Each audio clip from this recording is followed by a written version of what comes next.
Hello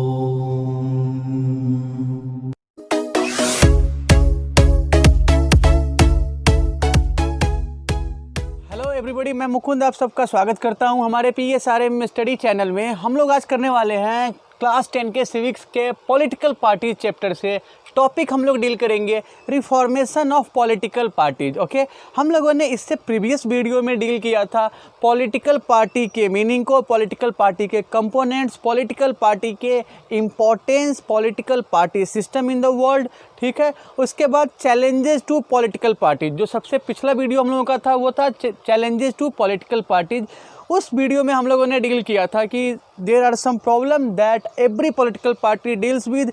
हम लोगों ने डील किया था कि ऐसे प्रॉब्लम्स हैं, ऐसे चैलेंजेस हैं जो हर पॉलिटिकल पार्टी फेस कर रही है, जैसे lack of internal democracy.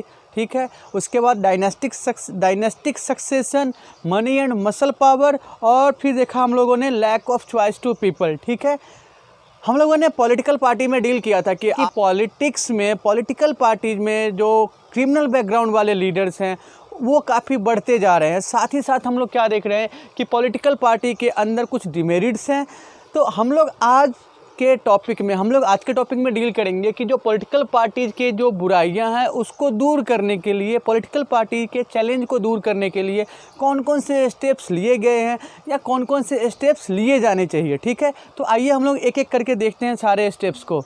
Political party में जो चैलेंजेज हैं, जो डिमेरिट्स हैं, उनको दूर करने के लिए कौन कौन से स्टेप्स लिए गए हैं फॉर्मल ऑफिशियल लेवल पे। ठीक है ना, गवर्नमेंट की तरफ से या कानून बना के कौन कौन से स्टेप्स लिए गए हैं और लोगों के द्वारा कौन कौन से स्टेप्स लिए जाने चाहिए, हम लोग देखते हुए चलते हैं। ठीक है, सबसे पहले बात करते हैं हम लोग एंटी डिफेक्शन लॉ। देखिए, एंटी डिफेक्शन लॉ में क्या है कि अपने यहाँ के पॉलिटिकल सिस्टम में ऐसा कई बार नोटिस किया गया है कि एक कैंडिडेट जो किसी पर्टिकुलर पार्टी की तरफ से इलेक्शन कंटेस्ट करते हैं, ठीक है, after winning the election that candidate changes party. ठीक है ना, इलेक्शन जीतने के बाद क्या करते हैं, वही कैंडिडेट अपने ओरिजिनल पार्टी को छोड़कर दूसरे पार्टी को ज्वाइन कर लेते हैं। इसके पीछे उनका ग्रीड हो सकता है या और कोई पॉलिटिकल इंटरेस्ट हो सकता है। तो कहीं ना कहीं ये कैरेक्टर धोखा है उनके पॉलिटिकल पार्टी के साथ भी, साथ ही साथ जिन लोगों ने उनके पॉलिटिकल पार्टी के आइडियोलॉजी पे वोट किया था उन लोगों के साथ भी ये एक चीटिंग की जैसा है। ठीक है ना, तो इसको रोकने के लिए हमारे यहाँ पे एंटी डिफेक्शन लॉ लाया गया। ठीक है, anti defection law prohibits candidates from changing party after election. This law prohibits the candidate from changing their party after winning election. ठीक है, ये एक रूल है जो दल बदल को रोकता है। ठीक है ना, जो टर्निंग कोट टाइप के लीडर होते हैं जो बार बार पार्टी बदलते रहते हैं अपने फ़ायदे के लिए, उनके ऊपर ये लॉ कंट्रोल करता है।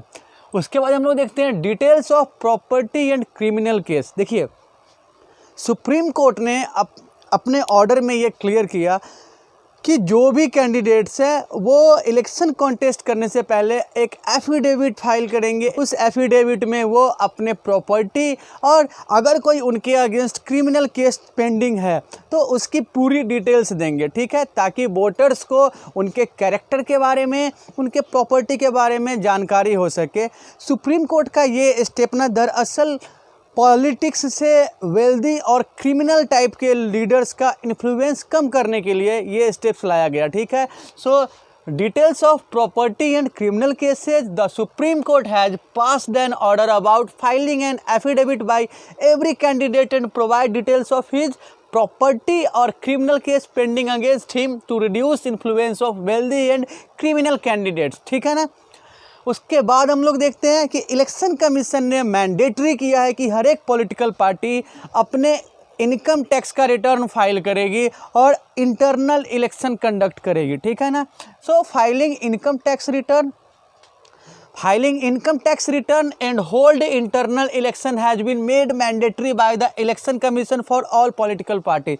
सभी पॉलिटिकल पार्टी के लिए इंटरनल इलेक्शन, ठीक है, अपने पार्टी के भीतर इलेक्शन और पॉलिटिकल पार्टीज को जो रेवेन्यू होते हैं, ठीक है, उसके सोर्स को रिवील करना होगा और रिटर्न फाइल करना होगा। ठीक है, देखिए ये जो स्टेप्स है ये हम लोग क्या देख रहे हैं, ये गवर्नमेंट की तरफ से हैं या कानून बना के है। इसके अलावा और भी स्टेप्स हैं जो लोगों की तरफ से लिए जा सकते हैं, जो पॉलिटिकल पार्टी की तरफ से लिए जाने चाहिए। तो हम लोग कुछ वैसे स्टेप्स को देखते हुए चलते हैं।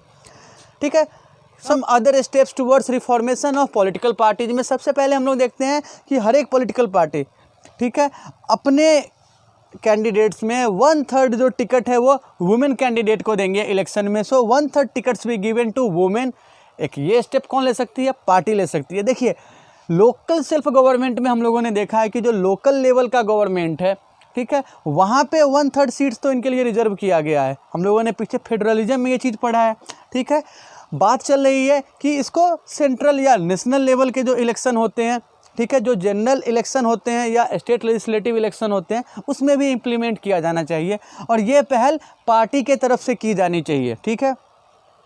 उसके बाद ना देखिए पॉलिटिक्स में पॉलिटिकल पार्टी के जैसे लीडर होंगे, पॉलिटिक्स भी उस कंट्री का वैसा ही होगा, ठीक है। तो हमारे यहाँ का जो सिचुएशन है उसके हिसाब से पॉलिटिकल पार्टीज में, पॉलिटिक्स में यंग और ऑनेस्ट लोगों को पार्टिसिपेट करना चाहिए, ठीक है ना। हम लोगों ने पीछे पढ़ा है ना पॉपुलर पार्टिसिपेशन में कि पॉलिटिकल पार्टी के इमेज को लेके लोग सस्पिशियस रहते हैं, ठीक है। तो वो जो सस्पिशन है पॉलिटिकल पार्टीज के जो इमेज की बात करते हैं वो तभी इम्प्रूव होगा जब पॉलिटिक्स में यंग और ऑनेस्ट लीडर ज्वाइन करेंगे, यंग और ऑनेस्ट सिटीजन ज्वाइन करेंगे, ठीक है। So participation of young and honest people in politics, ठीक है। उसके बाद हम क्या देखते हैं कि देखिए जो भी पॉलिटिकल पार्टी है, अभी अपने यहाँ पे ऐसा है नहीं लेकिन इसके लिए डिमांड की जा रही है, ठीक है, कि देखिए आपको पता है कि पॉलिटिकल पार्टी के जो सोर्स ऑफ रिवेन्यू है वो लोगों तक पता नहीं चल पाता है कि पॉलिटिकल पार्टीज़ के पास इनकम कहाँ से आती है। तो अगर पॉलिटिकल पार्टीज़ को राइट टू इन्फॉर्मेशन एक्ट के अंडर लाया जाए तो लोग जान सकते हैं पॉलिटिकल पार्टीज़ के इनकम को। So parties should be brought under RTI, ठीक है, और राइट टू इन्फॉर्मेशन एक्ट। उसके बाद हम क्या देख सकते हैं कि देखिए पॉलिटिकल पार्टी वही स्टेप्स लेती हैं जो लोग चाहते हैं उनसे। अगर लोग अवेयर हैं, ठीक है, तो वो पॉलिटिकल पार्टीज़ को फोर्स कर सकते हैं सही स्टेप्स के लिए। अभी के टाइम में आपने ऐसे बहुत एग्जांपल देखे होंगे कि लोगों ने सोशल मीडिया पे अपने पोस्ट के थ्रू अपने ओपिनियन शेयर करके गवर्नमेंट को फोर्स किया है डिसीजन चेंज करने के लिए, ठीक है ना। तो ये एक स्टेप लोग अपने लेवल से ले सकते हैं। People can put pressure through petitions, publicity and other sources. No political party wants to lose people's support. कोई भी पॉलिटिकल पार्टी लोगों का सपोर्ट लूज करना नहीं चाहती है। तो यहाँ पे लोगों की जिम्मेदारी होती है कि वो जो उनकी सिविक रिस्पॉन्सिबिलिटी है, ठीक है, एक सिटीजन की जो रिस्पॉन्सिबिलिटी है उसको फुलफिल करते हुए पॉलिटिकल पार्टी पे प्रेशर डाले सही चीज़ों के लिए। और उसके बाद हम क्या देखते हैं कि अगर लोगों का पार्टिसिपेशन है, लोग पॉलिटिक्स के बारे में अवेयर हैं, अगर लोगों का पार्टिसिपेशन पॉलिटिक्स में होता है, पॉलिटिकल अफेयर्स में लोगों का अवेयरनेस है, ठीक है ना, तो public participation improves the quality of democracy. People can put pressure through petition, publicity and other sources, ठीक है। लोगों का जितना ट्रस्ट होगा, जितना अवेयरनेस होगा लोगों में, जितनी पॉलिटिकल एजुकेशन होगी लोगों में, पॉलिटिकल पार्टी उतनी ही अच्छी होगी, उतनी ही इम्प्रूव्ड होगी। ओके, तो हम लोगों ने आज के वीडियो में क्या देखा है? रिफॉर्मेशन ऑफ पॉलिटिकल पार्टीज, यानी पॉलिटिकल पार्टीज के जो डिमेरिट्स हैं, जो कमियां हैं, उसको दूर करने के लिए कौन कौन से स्टेप्स लिए जाने चाहिए। तो मैं उम्मीद करता हूँ कि आज के इस टॉपिक को आपने काफ़ी अच्छे से समझ लिया होगा। अगर फिर भी कोई प्रॉब्लम होती है तो आप स्क्रीन पे फ्लैश हो रहे व्हाट्सएप नंबर पे अपने प्रॉब्लम शेयर कर सकते हैं। और अगर आपको ये वीडियो पसंद आया तो आप प्लीज़ हमारे चैनल को लाइक और सब्सक्राइब करेंगे। Thank you.